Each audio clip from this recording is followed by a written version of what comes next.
Magandang araw mga kaibigan. Bigyan ko kayo ng update tungkol sa bagong itinalagang secretary ng DPWH, si Secretary Vince Dizon. Nakakatuwa po yung una niyang mga hakbang, mga order niya, mga pronouncement niya. May 4 po na in-announce niya. Isa-isahin natin, okay? Basta ang alam ko, napaka-husay, he's a man of integrity itong si Secretary Vince Dizon. Mula pa nung panahon ni PRRD, nag-serve na siya sa PRRD administration, lalo na doon sa pandemic period, no? So pag appoint sa kanya as DOTR Secretary, ang dami niyang nagawang magaganda doon, kaya menos na ang problema ng DOTR ngayon. So dito nagkakaproblema ang DPWH, napakaganda, at siya ang in-appoint ni President Marcos para malinisan ang DPWH. Okay, number 1, he orders the resignation, courtesy resignation of all top officials of DPWH, top to bottom, meaning USEC, assistant secretaries, I think may division heads pa, then regional directors down to district engineers. And to me, napakaganda kasi lahat ipapa-courtesy resignation. Ganyan din ang ginawa niya doon sa DOTR. He calls for the courtesy resignation. At tingnan nyo, mula nung umupo siya sa DOTR, wala nang masyadong issue against DOTR. Hindi katulad ng panahon ni pinalitan niya, Secretary Jaime Bautista. Daming mga ako, biktima ako sa kapalpakan ng DOTR. Yung palaging brown out ang airport. Nakatulog kaming mag-asawa sa airport. That was January 1 of 2003. Hindi ako nagkakamali, for 2022. Dahil palpak ang mga airports natin. Sa pamamahala ni Secretary Dizon, naayos niya ang DOTR. So ngayon, aayusin na naman niya ang DPWH. So yun, courtesy resignations from top to bottom. Next, sinabi rin niya, magkakaroon ng lifetime ban for all contractors na gumagawa ng ghost projects. Wow! Kasi dito sa nangyayari ngayon, bago itong pumutok ang issue,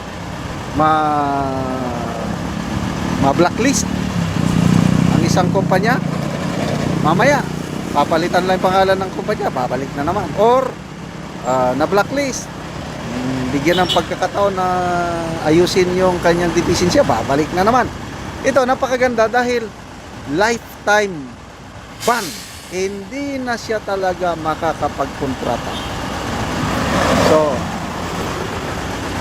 ito na, may pag-asa na tayo. O yung mga loko-lokong contractors, companies na gumagawa ng ghost projects, the end is near. And now the end is near. Okay, number 3, yung independent body na i-create. I don't know kung sinong mangungulo nito, independent body, para mag-investigate, ha. Sabi ni Secretary Dizon, magsasampa ng kaso against sa mga contractors and companies. Medyo nakulangan lang ako dahil hindi man niya binanggit ang mga DPWH officials. Bakit contractor and companies lang? Dapat kasama ang mga tiwaling DPWH official, kagaya doon sa yung ginawa ni Congressman Libesti sa Batangas. Oh, nakakulong na dahil magaling yung diskarte ng kongresista sa Batangas.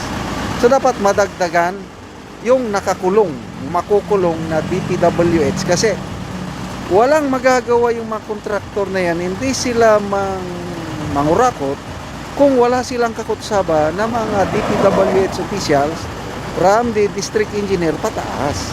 Kaya dapat wag lang kontraktor ang tutukan, Secretary Dizon. Sana may makasuhan kayo, maraming makasuhan na DPWH officials. Sana hindi lang yung courtesy resignation, sana hindi lang yung isuspend o tanggalin.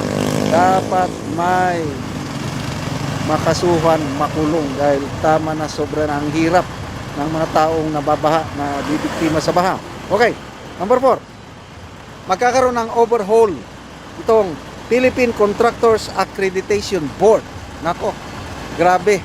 Ito yung mga nagbibigay ng lisensya ng mga kontraktor, yung quadruple A, triple A. Ito palang mga mga members ng board na ito, mga kontraktor din, nakakakuha ng kontrata sa gobyerno. Kaya ginisa doon sa Blue